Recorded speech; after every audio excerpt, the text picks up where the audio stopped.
ছোট্ট তিত্তলি ছিল এক দারুণ কল্পনাশক্তির মেয়ে। সে তার ছোট্ট গ্রামে বসে কাগজে রংতুলি দিয়ে নানা কিছু আঁকতে ভালোবাসত। একদিন বিকেলে তিত্তলি গ্রামের পাশের ছোট্ট পুকুরের ধারে বসে ছবি আঁকছিল। হঠাৎ ঝোপের ভেতর থেকে সে একটা পুরনো রংতুলি পেল। তুলিটি আশ্চর্যজনকভাবে সোনালি আলো ছড়াচ্ছিল। কৌতূহলী হয়ে সে তুলিটা হাতে নিল। বাড়িতে ফিরে এসে সে তুলিটা দিয়ে কাগজে একটা মাছ আঁকল। মুহূর্তের মধ্যেই সেই মাছ কাগজ থেকে লাফিয়ে বাস্তবে চলে এল। তিত্তলি অবাক হয়ে গেল, কিন্তু আনন্দে আত্মহারা হয়ে পড়ল। সে বুঝতে পারল এটি কোনো সাধারণ তুলি নয়, এটি জাদুর তুলি। তিত্তলি খুশিতে নানা কিছু আঁকতে শুরু করল।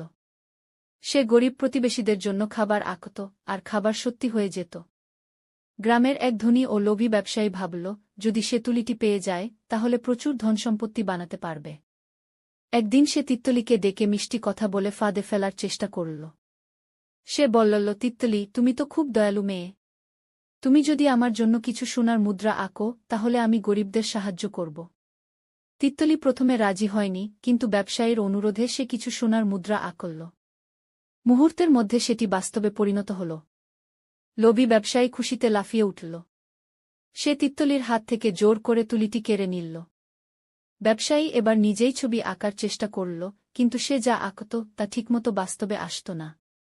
সে একটা বিশাল স্বর্ণের পাহাড় আঁকতে চাইল, কিন্তু তার বদলে এল এক বিশাল ঢেউ। মুহূর্তের মধ্যে সেই ঢেউ উঠে এল এবং ব্যবসায়ীর সমস্ত সোনা ধুয়ে নিয়ে গেল। ভীত ব্যবসায়ী দ্রুত তিত্তলিকে তুলিটি ফিরিয়ে দিল এবং প্রতিশ্রুতি দিল যে সে আর কখনো লোভ করবে না।